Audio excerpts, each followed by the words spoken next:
Welcome बच्चों। मुझे class 10th के बच्चों ने बोला कि सर आप 12th की फिजिक्स तो करवा रहे हो, 10th की फिजिक्स कब करवाओगे।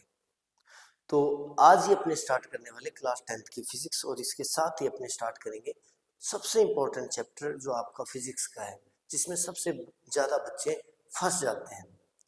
वो अपने पास है लाइट, रिफ्लेक्शन एंड रिफ्रैक्शन। इस चीज़ को समझेंगे। लाइट, रिफ्लेक्शन एंड रिफ्रैक्शन का हमारे पास फर्स्ट लेक्चर है। तो जब अपने बात करते हैं लाइट की, तो हमारे पास सबसे पहला क्वेश्चन आता है कि कोई चीज हमें दिखती क्यों है। मैं आपको क्यों दिख रहा हूँ, ये बोर्ड आपको क्यों दिख रहा है। तो जब लाइट की स्टडी करते हैं तो शुरुआत के अंदर लाइट के बारे में अलग अलग लोगों ने अलग अलग बातें बोली है। अब इनमें से शुरुआत में कुछ लोग फिलोसफर्स थे। फिलोसफर्स का मतलब होता है जो एक ऐसा आइडिया दे देता है कि ये चीज हो रही है तो ऐसे हो रही है, वो चाहे सही हो गलत हो, बाद में उनको करेक्ट भी किया जाता है। कोई और फिलोसफर्स कर सकता है या कोई साइंटिस्ट कर सकता है। अब अपने इसको समझते हैं साइंटिस्ट के पॉइंट ऑफ व्यू से। तो साइंटिस्ट के पॉइंट ऑफ व्यू से एक साइंटिस्ट था बेटा डेकार्ट्स। वैसे एक फिलोसफर भी था, ये ध्यान रखना। ये जो है बंदा एक फिलोसफर भी था और एक साइंटिस्ट भी था। पी और एस दोनों लिख देता हूँ। डेकार्ट्स या डेकार्ट्स, डेकार्ते बोलते हैं इसको। इसने पहली बार सोचा कि जैसे आप दीवार के ऊपर एक बॉल को इंसिडेंट करते हो तो वो बॉल वहां से वापस रिफ्लेक्ट बैक होती है। यानी जब आप बॉल को किसी दीवार पर मारते हो तो वहां से बाउंस बैक होती है। इसी तरह लाइट जो है वो छोटे छोटे पार्टिकल से मिलकर बनी हुई, लेकिन वो पार्टिकल हमें दिखते नहीं। क्यों नहीं दिखते? जैसे आप लेजर यहाँ से ऑन करते हो तो जहां पर लेजर इंसिडेंट होती है, जहां पर लाइट गिरती है, वो जगह तो आपको दिखती है, लेकिन जो इसका रास्ता है वो नहीं दिखता।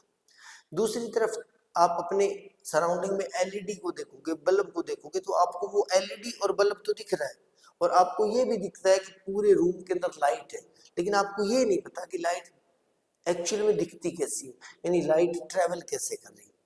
तो डेकार्टे ने क्या बोला कि light is a particle, invisible particle है जो ऑब्जेक्ट्स के ऊपर गिरता है और वहां से बाउंस बैक होता है। इसी चीज को आगे सपोर्ट किया न्यूटन ने। आइजक न्यूटन ने इसी चीज को सपोर्ट किया। जब आइजक न्यूटन ने थोड़ा सा इसको इम्प्रूव कर दिया तो इसी थियरी को अपने बोलते हैं कॉर्पस्कुलर मॉडल ऑफ लाइट। यानी इन दोनों ने माना कि लाइट इज अ पार्टिकल। अब समझो कैसे। इनके अकॉर्डिंग क्या था कि जैसे आपको ये मान लो पेन या मार्कर दिख रहा है, तो इनका मानना था कि लाइट इस पर इंसिडेंट हो रही है, इस पर गिर रही है, वहां से बाउंस बैक हो रही है। जैसे वो बॉल होती है वॉल से, वैसे इनविजिबल पार्टिकल इस पे गिर रहे हैं, वो वहां से बाउंस बैक हो रहे हैं, वो हमारी आंख में जा रहे हैं। आंख की जो हमारे पास रेटिन है उस पर सेंसेशन जनरेट कर रहे हैं। हमारी आंख तब उसको डिटेक्ट कर पाती है। क्या होगा अगर मैं इसी को अंधेरे में ले जाऊं? तो अंधेरे में लेके जाऊंगा तो इस पे गिरने वाली, इंसिडेंट होने वाली लाइट ही नहीं है। तो अगर इंसिडेंट होने वाली लाइट नहीं है तो रिफ्लेक्ट होने वाली लाइट भी नहीं होगी। रिफ्लेक्ट होने वाली लाइट नहीं होगी तो हमें दिखेगा नहीं। Is that clear? तो अब आप सिंपल सी डेफिनेशन अगर लाइट की देखोगे तो सबसे पहले आती है बेटा लाइट। लाइट की सिंपल सी डेफिनेशन क्या आती है? लाइट इज, वैसे आप बहुत सारी डेफिनेशन लिख सकते हो, आप एनर्जी की पर्सपेक्टिव में भी लिख सकते हो, लेकिन हमें सिंपल रखते हैं इसको। Light is a universal factor which is invisible. Light खुद इनविजिबल है, but makes object, but makes object objects visual to us, visual to us. यानी लाइट क्या है? लाइट खुद इनविजिबल है लेकिन ऑब्जेक्ट्स को हमारे लिए विजुअल बनाती है। Is that clear? अब इसके बाद में हमारे पास आता है, नेक्स्ट स्लाइड पर देखते हैं। तो सबसे पहली बात, why can we see object? तो इसका आंसर आ गया, object become visible when light reflected from them. Light incident होती है, वहां से रिफ्लेक्ट बैक होती है and reaches our eye. Example में लाइट के कुछ एग्जाम्पल है, सनलाइट है, बल्ब है, टॉर्च है, कैंडल है। और इम्पोर्टेंट जो फैक्टर है वो आपके लेवल में, सिर्फ मैं बता रहा हूँ 12th के लेवल में ये नहीं होता। Light generally travel in a straight line. Sidhi line के अंदर ट्रेवल करती है लाइट। ये आपने एक छोटी क्लासेस के अंदर एक एग्जांपल भी किया होगा, सॉरी एक एक्टिविटी की होगी, जिसमें एक आपने कैंडल ली थी, रास्ते में एक कार्डबोर्ड रखा था, सामने इमेज बनाई थी, ठीक है, उसके अंदर एक होल किया था। तो अगर होल बिल्कुल सामने उसको आप उस स्क्रीन पर आपको लाइट दिख रही थी, तो इसका मतलब लाइट स्ट्रेट पाथ को फॉलो करती है।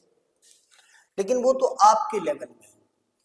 प्लस टू के लेवल में क्या है बेटा, प्लस टू के लेवल में एक चीज और आती है जिसको बोलते हैं डिफ्रैक्शन।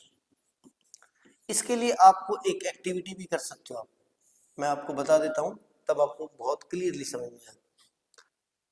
आपको क्या करना है बेटा, दो ब्लेड लेनी है, ब्लेड्स, और उनको एक थर्मोकॉल पर एडजस्ट कर लेना, जितना हो उसके उतना पास सेट करना, जितना हो उसके उतना पास, और दोनों के बीच में बिल्कुल हल्का सा बाल भर का गैप होना चाहिए, जितना कम उसके वो गैप उतना कम करना है। उसके बाद में एक साइड से उस पर टॉर्च मारना। आप देखोगे कि अगर स्लिट ऐसे बन रही है, यानी दो ब्लेड्स के बीच में झिरी ऐसे बन रही है, ऐसे गैप ऐसे है, तो सामने जो इससे पार होके बाद में जो लाइट आएगी वो ऐसे जाएगी, ऐसे बनेगी। नहीं समझ में? मैं 3D में तो इसको बना नहीं पाऊंगा। जैसे मान लो आपने ली ऐसे दो ब्लेड, ठीक है, बिल्कुल पास पास, आप इस पे ऐसे, ये मेरे पास लेजर मारते हो, तो पीछे जिस दीवार पर लाइट जाएगी उसके ऊपर अगर इन दोनों के बीच में गैप ऐसा है, तो लाइट भी ऐसे ही दिखनी चाहिए उसके ऊपर। एक्चुअल में होता नहीं, उस इसके पीछे दीवार उस पे लाइट दिखती है ऐसे, तो इसका मतलब लाइट ऐसे करके बैंड हो गई है ऐसे, यानी सामने जाए वो तो स्ट्रेट लाइन को फॉलो करती है, वो तो कोई दिक्कत नहीं, सामने जा रही है। लेकिन अगर साइडों में जा रही है या इस साइड में आ रही है, तो इसका मतलब क्या होगा कि लाइट बैंड भी होती है। ये एक्टिविटी आप कर सकते हो, नहीं तो ये एक्टिविटी आपके सिलेबस में तो नहीं है, पर फिर भी बता दे दूं कि लाइट जब होती है या तो टीनी होल से पास होती है, टीनी मतलब बहुत छोटे होल से पास होती है, या फिर शार्प एज के पास से पास होती है, शार्प एज से, उस केस में लाइट बैंड होती है। क्या होती है बेटा, लाइट हो जाती है बैंड। इसी बेंडिंग को बोलते हैं अपने पास डिफ्रैक्शन। क्या बोलते हैं, डिफ्रैक्शन। ये एक ही डेफिनेशन है आपकी प्लस टू के लेवल की बताई गई। अब ये बताई क्यों गई है ये भी समझो। ये इसलिए बताई गई है कि लाइट को न्यूटन ने और डेकार्टे ने तो बोला इनविजिबल पार्टिकल, विजिबल पार्टिकल, लेकिन हाइगन नाम का एक बंदा हुआ था, हाइगन हाई या ह्यूजन, उसने बोला था वेव। जब आप डिफ्रैक्शन को पढ़ते हो बेटा, तो डिफ्रैक्शन को आप लाइट को पार्टिकल मानकर एक्सप्लेन नहीं कर सकते, उस केस में आपको लाइट को एक वेव मानना पड़ता है। अब हमारे पास जो समझने वाली बात क्या है, हम अभी तक मानते हैं कि लाइट स्ट्रेट पाथ को फॉलो करती है। न्यूटन और डेकार्टे बोलते हैं कि लाइट एक पार्टिकल है, हाइगन बोलता है लाइट एक इनविजिबल वेव है। अब हम इसको समझे तो उससे पहले ये तो समझना पड़ेगा, तो हम इसके ऊपर ही टिके रहेंगे, ठीक है। अब इसमें सबसे पहले आता है लाइट का सोर्स, जो भी हमारे पास है, मान लो बल्ब है, टॉर्च है, ये मान लो टॉर्च बना देता हूँ, बनेगी नहीं, मुझे ड्राइंग टीचर नहीं होना, ऐसे मान लेते। अगर लाइट ऐसे जा रही है तो आप एक एरो से इसको डिनोट करते हो कि लाइट इधर से आ रही है और लाइट उधर जा रही है, और ये जो होती है इसको अपने बोलते हैं रे। क्या बोलते हैं बेटा, रे। सिंगल स्ट्रीट लाइन के अंदर लाइट जो होती है उसको रे बोलते हैं, और बहुत सारी लाइट्स एक साथ, बहुत सारी रेज एक साथ होती है तो उसको अपने बोलते हैं बीम। अब अपने रे बोलते हैं इसको, तो इसीलिए लाइट की जो स्टडी होती है उसको बोलते हैं ऑप्टिक्स। क्या बोलते हैं, ऑप्टिक्स। अगर अपने रे के पॉइंट ऑफ व्यू से पढ़ेंगे तो उसको बोलेंगे रे ऑप्टिक्स, यानी रे ऑप्टिक्स। और जैसे आइगन ने बोला वेव के पर्सपेक्टिव से पढ़ेंगे, देन उसको बोलते हैं वेव ऑप्टिक्स। ये फिजिक्स की दो ब्रांच बन जाएगी, ray optics and wave optics. तो बेसिकली आप जो चैप्टर पढ़ रहे हो कौन सा, लाइट और रिफ्लेक्शन एंड रिफ्रैक्शन, ये किसका है बेटा, बेसिकली ये फिजिक्स की एक ब्रांच है ऑप्टिक्स, जिसमें आप स्टडी करते हो लाइट, और उसकी भी एक ब्रांच है रे ऑप्टिक्स, जिसमें आप स्टडी करते हो लाइट रे के पॉइंट ऑफ व्यू से, यानी हम रे ऑप्टिक्स को स्टडी कर रहे हैं। अब इसके बाद में नेक्स्ट हमारे पास आता है एक नई चीज, जो पहला फिनोमेना आपको समझना है, जिसको बोलते हैं रिफ्लेक्शन, या रिफ्लेक्शन बाद में करेंगे, रिफ्लेक्शन से पहले समझते हैं अपने मिरर को। मिरर क्या होता है? आप अपने घरों में कोई शीशा लगाते हो और उसके आगे हीरो बनने की कोशिश करते हो, एक्चुअल में उसके पीछे भी बहुत कमाल की फिजिक्स होती है। सबसे पहले देखते हैं कि मिरर बनता कैसे। जैसे न्यूटन ने बोला कि लाइट कहीं पे जाएगी, वहां से बाउंस बैक होगी और हमारी आंखों के अंदर आएगी। जितनी ज्यादा लाइट वापस आंखों के अंदर आएगी, उतनी क्लियर इमेज हमें बनेगी। जितनी कम लाइट आएगी, उतनी इमेज मतलब डार्क बन जाएगी। Is that clear? तो सबसे पहले देखते हैं मिरर कैसे बनता है। मिरर के लिए एक प्लेन ग्लास लेते हैं बेटा। क्या करते हैं? प्लेन ग्लास ले लेते हैं। जैसे मान लो मेरे पास अब है नहीं, ऐसे बना लेता हूं मैं। This is a plane glass, ऐसे है। इस प्लेन ग्लास के पीछे कलर करते हैं।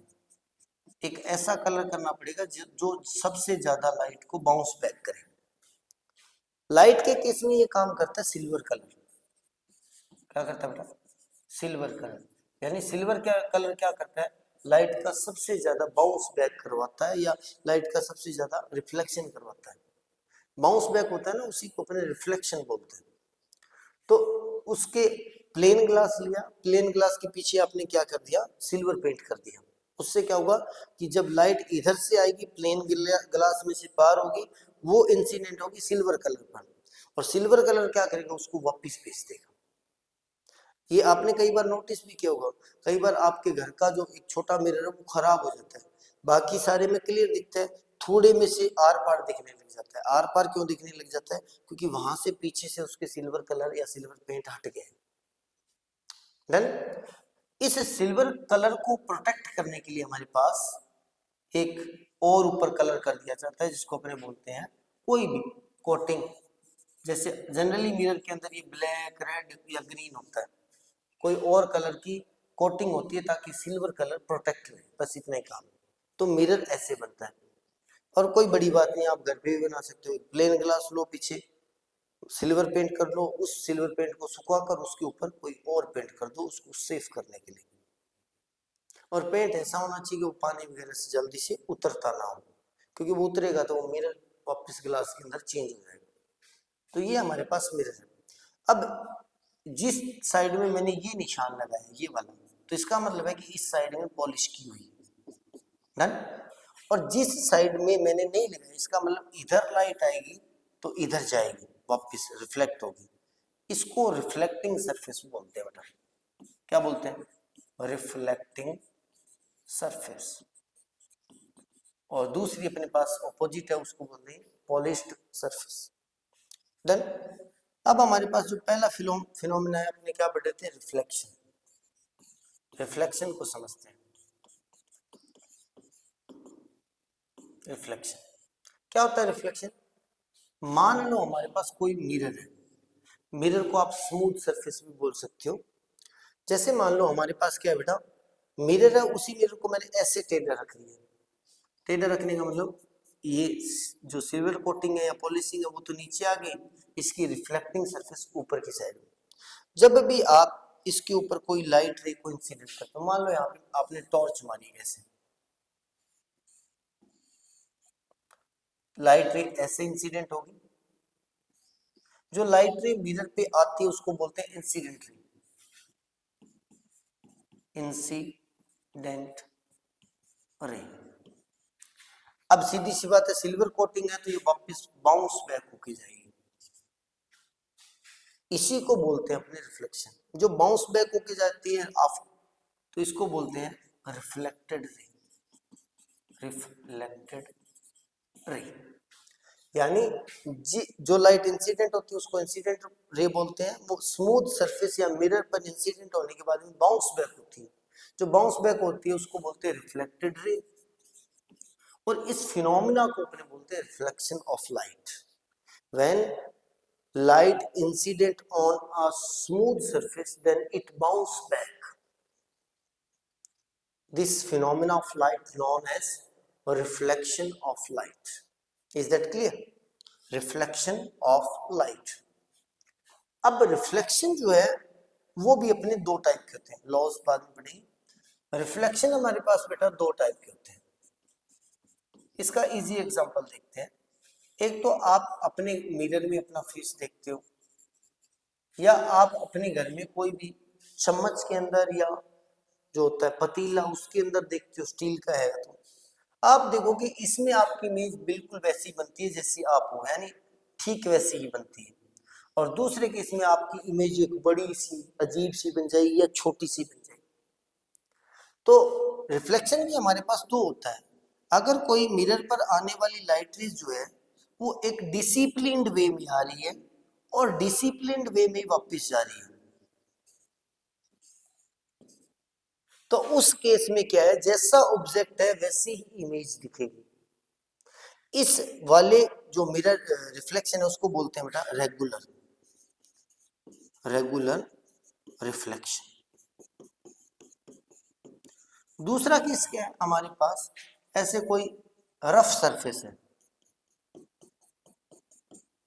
उस पे लाइट इंसिडेंट होती है, तो वो कोई प्रॉपर मैनर्स के अंदर नहीं रिफ्लेक्ट होती,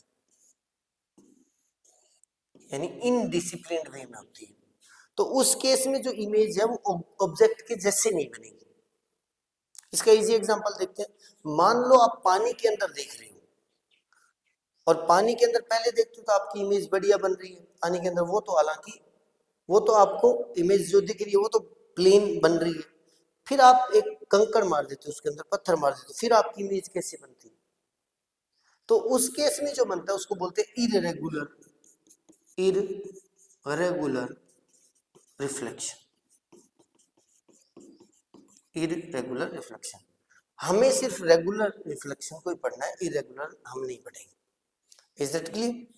अब अपने पास आता है बेटा loss of reflection. Loss of reflection, यहां से भी बहुत बार बोर्ड वाले क्वेश्चन पूछते हैं क्या होते हैं लॉस ऑफ रिफ्लेक्शन। पहला तो अपने मिरर के केस में देखते हैं। ये हमारे पास मिरर है जो ऐसे पड़ा है, ऐसे मैंने ऐसे टॉर्च मारी, ये मिरर पड़ा है ऐसे, तो लाइट रे ऐसे आएगी और ऐसे बाउंस बैक हो जाएगी। अब मैं क्या कर सकता हूं, एक इमेजिनरी लाइन मान सकता हूं जो इस मिरर के परपेंडिकुलर है। इमेजिनरी, रियल भी नहीं होती, इमेजिन कर सकते हैं, जो इस मिरर के परपेंडिकुलर है। इस लाइन को बोलते हैं बेटा नॉर्मल। क्या बोलते हैं? नॉर्मल।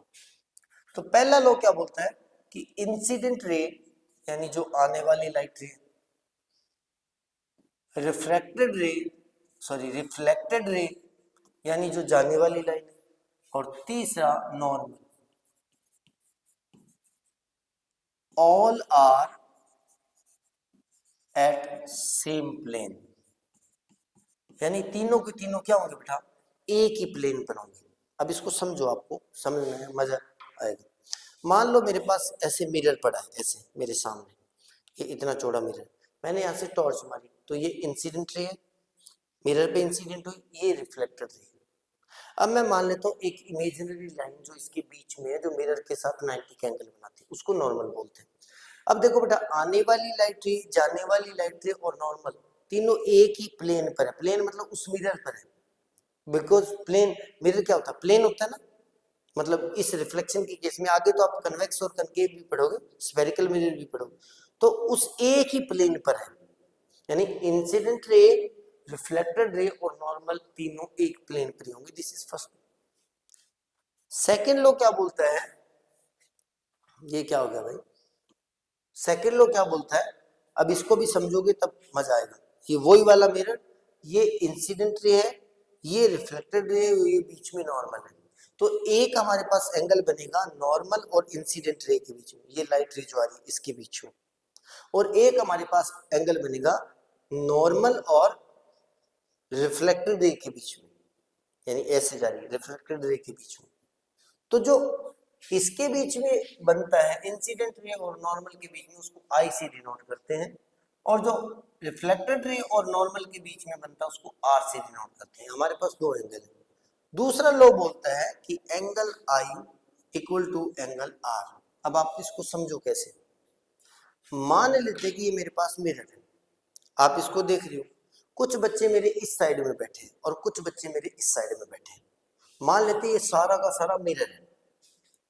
आप क्या नोटिस करोगे, आपको आप खुद दिख रहे हो, लेकिन इधर वाले बच्चों को आप नहीं दिखोगे, इधर वाले बच्चों को इधर वाले बच्चे दिखेंगे और इधर वाले बच्चों को इधर वाले बच्चे दिखेंगे। मतलब क्या हो रहा है, उनसे आने वाली लाइट रेस इस मिरर पर इंसिडेंट हुई और यहां से इधर चली गई, या फिर इधर से आने वाली लाइट रेस मिरर पर इंसिडेंट हुई ऐसे चलेगी। अब यहाँ पे अगर ये इंसिडेंट लाइट रेस है और ये रिफ्लेक्टेड लाइट रेस है, तो आप जिस डायरेक्शन में देख रहे हो ये नॉर्मल है। तो अब एक एंगल क्या बनेगा इस इंसिडेंट लाइट रेस और नॉर्मल के बीच में, जिसको अपने बोलते हैं आई एंगल, एंगल ऑफ इंसिडेंस। एक क्या बनेगा रिफ्लेक्टेड लाइट रे और इस नॉर्मल के बीच में, क्योंकि ये देखो इस मिरर के परपेंडिकुलर है, उसको बोलते हैं रिफ्लेक्शन एंगल या रिफ्लेक्टेड एंगल। तो दूसरा लो क्या बोलता है कि जितना एंगल इधर बनेगा उतना ही एंगल इधर बनेगा। Is that clear? यानी जितने एंगल वाले लोग इधर देख रहे हैं उतने एंगल वाले लोग इधर देखने वाले होंगे। ये बोलते हैं, इसको बोलते हैं सेकंड लॉ ऑफ रिफ्लेक्शन। तो आज अपने काफी कुछ पढ़ा है। नेक्स्ट वीडियो में अपने स्फेरिकल मिरर की तरफ चलेंगे। तो मिलते हैं नए वीडियो में। अगर चैनल पर पहली बार आए तो चैनल को सब्सक्राइब करें, हाई पॉइंट भेजकर हमें सपोर्ट करें, साथ में अपने दोस्तों के साथ शेयर करें। Good bye, take care, keep studying.